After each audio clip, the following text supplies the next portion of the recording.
ஏசாயா 53 அதிகாரம். எங்கள் மூலமாய் கேள்விப்பட்டதை விசுவாசித்தவன் யார்? கர்த்தருடைய புயம் யாருக்கு வெளிப்பட்டது? இளங்கிளையைப் போலவும் வறண்ட நிலத்திலிருந்து துளிர்க்கிற வேரைப் போலவும் அவனுக்கு முன்பாக எழும்புகிறார். அவருக்கு அழகும் இல்லை, சௌந்தரியமும் இல்லை.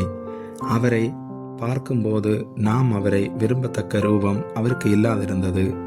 அவர் அசட்டை பண்ணப்பட்டவரும் மனுஷரால் புறக்கணிக்கப்பட்டவரும் துக்கம் நிறைந்தவரும் பாடு அனுபவித்தவருமாயிருக்கிறார். அவரை விட்டு நம்முடைய முகங்களை மறைத்து கொண்டோம்.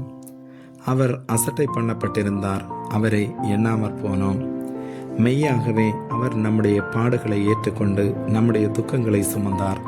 நாமோ அவர் தேவனால் அடிபட்டு வாதிக்கப்பட்டு சிறுமைப்பட்டவர் என்று எண்ணினோம். நம்முடைய மீறுதல்களின் நிமித்தம் அவர் காயப்பட்டு நம்முடைய அக்கிரங்களின் நிமித்தம் அவர் நொறுக்கப்பட்டார். நமக்கு சமாதானத்தை உண்டு பண்ணும் ஆக்கினை அவர் மேல் வந்தது. அவருடைய தழும்புகளால் குணமாகிறோம். நாம் எல்லோரும் ஆடுகளைப் போல வழி தப்பித் திரிந்து அவனவன் தன் வழியிலே போனோம். கர்த்தரோ நம் எல்லோருடைய அக்கிரமத்தையும் அவர் மேல் விழப்பண்ணினார். அவர் நெருக்கப்பட்டும் ஒடுக்கப்பட்டும் இருந்தார், ஆனாலும் தம்முடைய வாயை அவர் திறக்கவில்லை. அடிக்கப்படும்படி கொண்டு போகப்படுகிற ஒரு ஆட்டுக்குட்டியைப் போலவும் தன்னை மயிர் கத்திரிக்கிறவனுக்கு முன்பாக சத்தமிடாதிருக்கிற ஆட்டை போலவும் அவர் தம்முடைய வாயை திறவாதிருந்தார். இடுக்கணிலும் நியாய தீர்ப்பிலும் இருந்து அவர் எடுக்கப்பட்டார். அவருடைய வம்சத்தை யாரால் சொல்லி முடியும்? ஜீவனுள்ளவருடைய தேசத்திலிருந்து அறுப்புண்டு போனார்.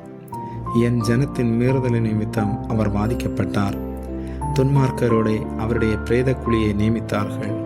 ஆனாலும் அவர் மரித்தபோது ஐஸ்வர்யவானோடே இருந்தார். அவர் கொடுமை செய்யவில்லை, அவர் வாயில் வஞ்சனை இருந்ததும் இல்லை.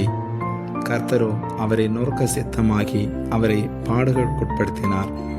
அவருடைய ஆத்துமா தன்னை குற்ற நிவாரண பலியாக ஒப்புக் கொடுக்கும் போது அவர் தமது சந்ததியை கண்டு நீடித்த நாளாயிருப்பார். கர்த்தருக்கு சித்தமானது அவர் கையினால் வாய்க்கும். அவர் தமது ஆத்தும வருத்தத்தின் பலனை கண்டு திருப்தியாவார்.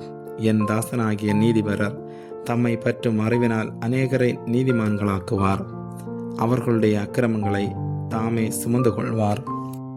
அவர் தம்முடைய ஆத்துமாவை மரணத்திலூற்றி அக்கிரமக்காரரில் ஒருவராக எண்ணப்பட்டு அநேகருடைய பாவத்தை தாமே சுமந்து அக்கிரமக்காரருக்காக வேண்டிக் கொண்டது நிமித்தம் அநேகரை அவருக்கு பங்காக கொடுப்பேன். பலவான்களை அவர் தமக்கு கொள்ளையாக பங்கிட்டுக் கொள்வார். ஆமேன்.